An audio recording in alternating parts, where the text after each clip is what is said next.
When I moved out to Cedar Valley, all I wanted was peace, a bit of land, a few horses, and a red barn like my grandfather used to have. I bought 10 acres of unincorporated farmland far outside the city limits and made sure every inch of it was built legally. I got permits from the county, passed inspections, and even got a signed letter confirming that the property was not under any HOA jurisdiction. For 6 quiet months, it was paradise until the HOA showed up. One afternoon, as I was fixing the barn doors, I saw a woman striding up the driveway in high heels and a clipboard. Her name was Karen Whitfield, president of the nearby Lakeside Estates HOA. Without introducing herself, she announced, "You'll need to remove that red barn immediately. It violates our neighborhood color and height guidelines." I raised an eyebrow. "Ma'am, this isn't Lakeside Estates. This is private land, my land." She gave me that smug little smile. HOA presidents seem to perfect. "Everything within this road's range is part of our community.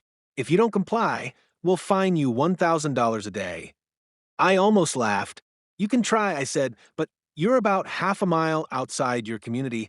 A week later, she taped a fake violation notice to my gate and even emailed me a cease and desist letter demanding I dismantle my barn. I decided to handle it my way, with paperwork.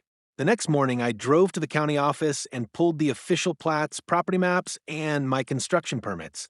Then, I filed a formal complaint for attempted property interference and fraudulent enforcement under HOA impersonation. 2 days later, the county inspector and a sheriff's deputy rolled into Karen's subdivision. She was holding one of her fines when they arrived. The deputy asked her one question. "Ma'am, do you realize this man's land is not in your jurisdiction?" Karen stammered, "But it looks like part of the neighborhood." Looking like it, the deputy said, "Doesn't make it yours." She was fined $15,000 for harassment and ordered to issue a written apology. Her HOA also received a cease order barring them from contacting me again. Now, my barn still stands tall and bright red, a symbol of doing things the right way. And every time I see Karen drive by, she looks the other way.